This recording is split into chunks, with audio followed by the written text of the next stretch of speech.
Eto na ang mabibilis na balita.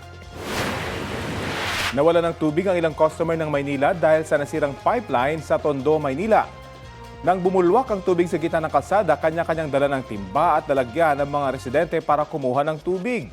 Ayon sa Maynila, nagkaroon ng emergency pipe breakage sa pangunahing water pipeline ng Santa Maria at Coral Street sa Tondo.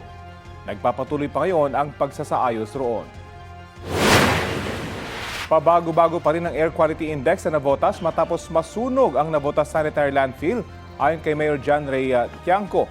Ayon kay Tiangco, noong nakarang taon pa tumigil ang operasyon ng nasabing landfill matapos mapaso ang prangkisa nito.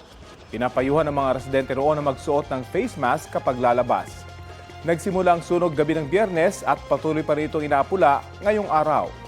Inaalam pa ang sanhi ng apoy.